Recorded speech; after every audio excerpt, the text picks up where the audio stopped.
ফোনে মহিলার সাথে ঝগড়া হওয়ায় টোটো চালক গলায় ফাঁস লাগিয়ে আত্মহত্যা। এই ঘটনা এলাকায় ব্যাপক চাঞ্চল্য ছড়িয়েছে। ঘটনাটি ঘটেছে পূর্ব বর্ধমান জেলার মাধবডীহি থানার অন্তর্গত ফটিকচক গ্রামে। এই গ্রামের বাসিন্দা দীপ দাস, বয়স 19 বছর। পরিবার সূত্রে জানা গেছে, ফোনে কোন এক মহিলার সাথে ঝগড়া হতো প্রায়। সেই নিয়ে হয়তো ঝামেলা হওয়ার পর গতকাল শুক্রবার বিকালে বাড়ির মধ্যে কেউ না থাকায় গলায় ফাঁস লাগিয়ে ঝুলতে থাকে। ঘটনার খবর পেয়ে পৌঁছায় পুলিশ। পুলিশ তাকে উদ্ধার করে চিকিৎসার জন্য নিয়ে আসে আরামবাগ মেডিকেল কলেজ ও হাসপাতালে। চিকিৎসকরা তাকে মৃত বলে ঘোষণা করে। পেশায় তিনি টোটো চালক ছিলেন। এই ঘটনা এলাকায় ও পরিবারে নেমে এসেছে শোকের ছায়া।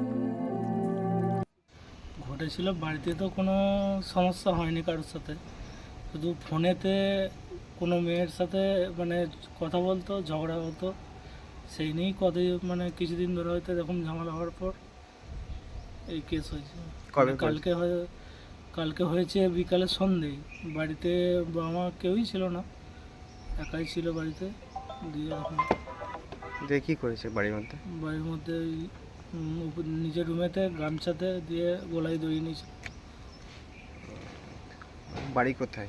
ফটিকগ্রাম। কি নাম ওনার? আমার নাম মনোজ দাস। ওনার কি নাম জানি মারা গেছে? ওনার হচ্ছে দীপ দাস। কোন থানা পড়ছে? মাধবডীহি থানা। আর কি করতেন উনি? ও টোটো চালাতো। বয়স কত? 19+। বিয়ে থা হয়নি তো? না। দিয়ে ওখান থেকে পুলিশ কি আজকে পোস্টমর্টমের জন্য পাঠিয়েছে? হ্যাঁ, পোস্টমর্টমের জন্য পাঠিয়েছে। আর এখানে অপেক্ষা করতে বললো। আপনার নাম? অপেক্ষা করছি বডির জন্য। আপনার নাম?